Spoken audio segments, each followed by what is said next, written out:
Civil society groups led by Greenpeace Malaysia and lawmakers have called on the government to improve regulations and financing for forest protection under the 13th Malaysia Plan.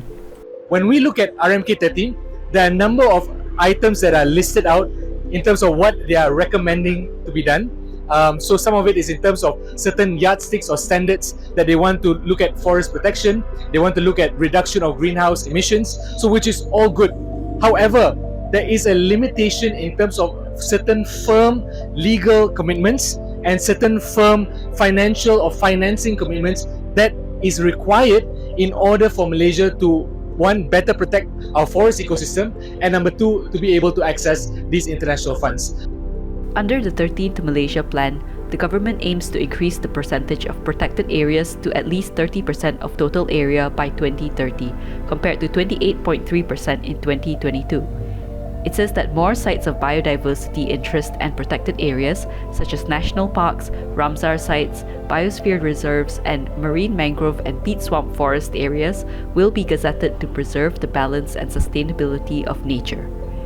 It also said that management of human-wildlife conflicts and the preservation of forest, flora, and fauna resources in areas at risk will be emphasized through strengthening development planning at all levels of government.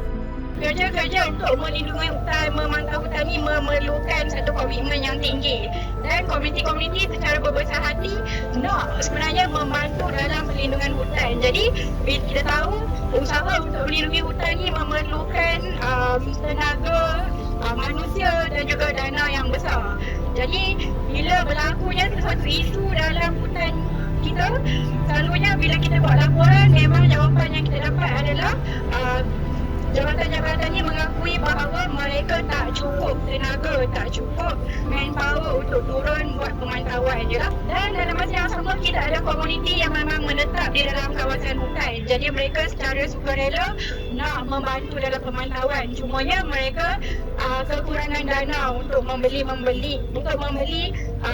gadget-gadget dan juga teknologi yang perlu untuk pemantauan hutan secara efektif. Jadi itulah sebabnya pendanaan kepada frontliner ini sangat penting, sebab kita sebenarnya boleh melantik mereka sebagai third party monitor instead of just bergantung kepada jabatan-jabatan kerajaan yang kita akui memang ada banyak kerja lain. They are calling on the government to publish a public registry of protected forest areas, monitor these areas from space, and fund frontliners, especially rural or remote indigenous communities. And in this community, sometimes we sacrifice our life, even our job, because we want to stop the deforestation happen in front of our eyes and in front of our village.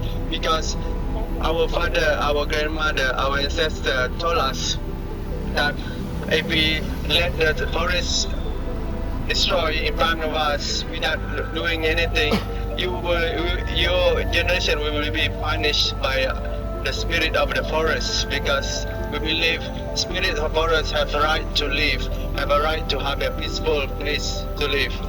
Let's be a bit more ambitious in terms of our targets for the next 5 years, especially because we're looking at a very critical time where there is a lot of global goodwill and global attention, and there is a huge opportunity for Malaysia to be beneficiaries of this huge funds, grants, and support from the global community, international community, in terms of protecting Malaysian forests and also indigenous communities. Tuntutan pada hari ini jelas, iaitu kita perlu bertindak sekarang untuk melindungi aset khazanah semua jadi kita yang begitu penting, iaitu hutan kita.